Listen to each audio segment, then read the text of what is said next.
आप मुझसे बेहतर जानते होंगे कि ये घटना हुई नहीं है, घटना कराई गई है।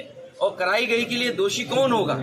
अगर जान गई है किसी की भी, हम दुख में शामिल हो सकते हैं, मुख्यमंत्री जी मिल सकते हैं, लेकिन कराई किसने है इस पे आप लोग बेहतर जानते होंगे। यहाँ एक कोई पत्रकार ऐसा नहीं है जो न जानता हो कि ये घटना रोकी जा सकती थी। किसी की जान नहीं जाती।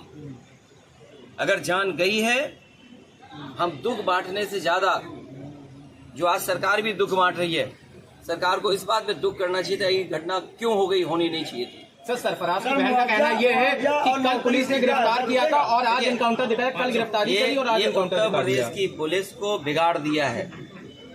उत्तर प्रदेश की पुलिस को बेहतर करने के लिए डायल 100 से लेकर के और सुविधाएं दी। कई कार्यालय इन पुलिस के पास नहीं थे, वो कार्यालय दिए। कई इंफ्रास्ट्रक्चर के काम किए सरकार ने। लेकिन जो पुलिस का तरीका हो गया है, जब कभी भी जांच होगी, बहुत से दोषी लोगों के खिलाफ कार्रवाई होगी, जेल भी जाएंगे। और आपको तो वो दिन भी याद होगा जिस समय अखबार में निकला था, इसी प्रदेश के, इसी सरकार के सबसे पहले डीजीपी, उन्होंने कहा कि ये पुलिस जो आज इनकाउंटर कर रही है, कल इनके साथ कोई खड़ा नहीं दिखाई देगा। जो इनकी सरकार के पहले डीजीपी हों, वो इन पर सवाल खड़ा कर रहे हों कि ये जितने भी इनकाउंटर हो रहे हैं, इनकाउंटर नहीं है, ये हत्या हो रही है। इसीलिए उन्होंने कहा कि जो लोग ये हत्याएं कर रहे हैं, एक दिन ऐसा आएगा जब इनके साथ कोई खड़ा नहीं होगा। और मुझे सुनने में यहाँ तक आया है, आप बेहतर बताना इस बात को, कि जिस व्यक्ति ने पहला वीडियो वायरल किया उस प्रोसेशन का, उस पत्रकार के हाथ या पैर में बहुत चोटें आई। उसमें बीजेपी के लोगों ने उसे बहुत मारा है। अगर बीजेपी के लोग पत्रकार को मार रहे हैं या बीजेपी के लोग पत्रकार को जेल भिजवा रहे झूठे मुकदमे में, तो समझिए क्या छिपा रहे हैं। कुछ तो छिपा रहे हैं ना।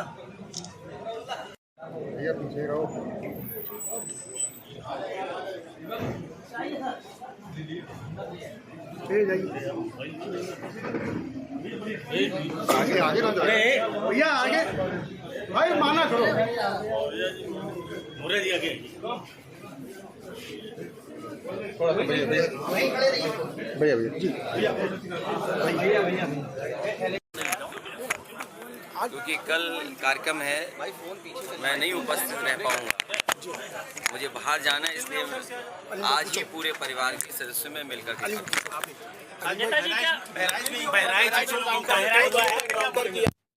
3 लोग 5 लोग कुल गिरफ्तार हुए, 2 का हाफ इनकाउंटर किया है। क्या कहेंगे? उत्तर प्रदेश में लगातार घटनाएं हो रही हैं, उठाइए। और ये घटनाएं जो हो रही हैं वो सरकार की नाकामी की वजह से हो रही है। सरकार अपनी नाकामी छिपाने के लिए इनकाउंटर कर रही है। इनकाउंटर, नई परिभाषा में हाफ इनकाउंटर, और भी कई परिभाषाएं जो सरकार ने बनाई हैं। अगर इनकाउंटर से ही लॉ एंड ऑर्डर बेहतर हो रहा होता तो अभी उत्तर प्रदेश कई आंकड़ों में और प्रदेशों से अच्छा होता। जीरो टॉलरेंस का नारा देने वाले एनडीटीवी थोड़ा सा नीचे कर लो। उन्हें खुद अपने आप पर सोचना चाहिए। ये एडमिनिस्ट्रेटिव फेलियर था, सरकार का फेलियर था कि जब वहां पर तय था, पुलिस की जानकारी में था, तो आखिरकार आपने शांतिपूर्ण ढंग से क्यों नहीं प्रोसेशन को ले जाने दिया, या उस कार्यक्रम को संपन्न क्यों नहीं करा पाए। जो लोग एक शांतिपूर्ण तरीके से एक कस्बे, गांव का या आसपास के लोगों का कार्यक्रम शांतिपूर्ण से संपन्न नहीं करा पा रहे हैं, उनसे लॉ ऑर्डर की क्या उम्मीद करेंगे आप? और फिर ये इनकाउंटर, हाफ इनकाउंटर, ये डराने के लिए हैं।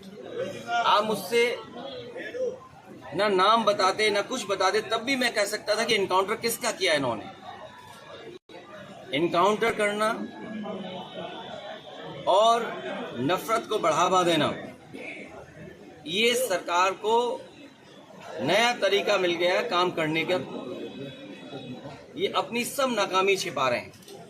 याद कीजिए, उससे पहले दुनिया में कहीं ऐसा होता हो कि जब पहले इनकाउंटर पे सवाल उठाओ मंगेश पर, तो सरकार कहती है क्योंकि हमें बैलेंस करना है तो उसमें क्षत्रिय को भी मार दिया।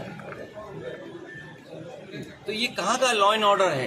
कहाँ की ये व्यवस्था है जहाँ पर आप बैलेंस करने के लिए किसी की जान ले रहे हैं भाई नीचे करिए और सरकार अपनी नाकामी छिपाने के लिए खासकर इस तरह के इनकाउंटर कर रही है। नेताजी क्या मंगेश क्या जाएंगे? अभी तो सर, परिवार की जो अभी जल्दी उसकी शादी हुई जिससे उसकी हत्या कर दी जाती है और लाइसेंसी बंदूक से क्या कहेंगे क्या परिवार की तरफ? मृतक परिवार से मिलेंगे आप? जो घटना हुई दुखद हुई, जो घटना हुई दुखद थी और ऐसी घटना समाज में न हो।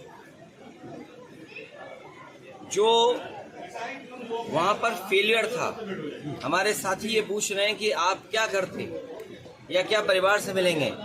जो दुखी परिवार होगा उसको न्याय दिलाने के लिए हम लोग काम करेंगे। लेकिन सवाल ये वही खड़ा हो जाता है कि सरकार की नजर में भेदभाव नहीं होना चाहिए।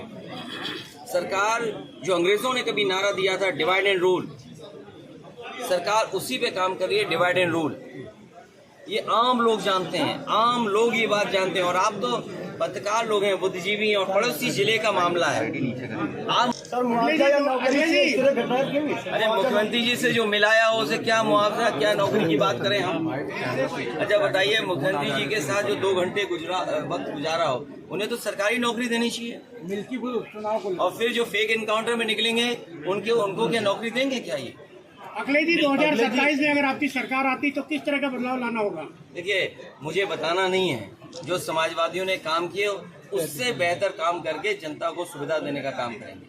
ये 2027 में कानून व्यवस्था किस तरह से बदलाव ये आप मुझसे बेहतर जो पुलिस के अधिकारी खड़े हैं उनसे चुपचाप पूछ लेना और आप नाम डिस्क्लोज मत करना और ये पूछना कि किस सरकार में पुलिस के लिए काम अच्छे हुए। अखिलेश जी, बिहार में शराबबंदी के बावजूद 32 लोग शराब पीकर मर गए। योगी जी से क्यों नहीं पूछने जा रहे हो शराब कैसे जा रही है बिहार में? अगर बिहार में शराब जा रही हो, हमारा पत्रकार साथी कह रहा है यूपी से जा रही है, तो इसका मतलब मुख्यमंत्री जी को पता होगा कैसे जा रही है। और अब तो बीजेपी के समर्थन की सरकारें दोनों तरफ है। बिहार में बीजेपी के समर्थन की सरकार है और यहाँ पर बीजेपी की सरकार है, तो बॉन्डिंग अच्छी चल रही होगी, इसी वजह से शराब पहुँच रही है वहाँ पर। क्या सोलंकी जी की पत्नी को टिकट आप पार्टी ने दिया है, क्या उसको आप लोग जिता पाएंगे? अगर आपको और कोई सुझाव देना हो तो बता दो। ठीक है सर, वो जीतेंगी, अच्छे वोटों से जीतेंगी। उन्हें भी झूठा फंसाया इसलिए कि वो मुस्लिम विधायक है।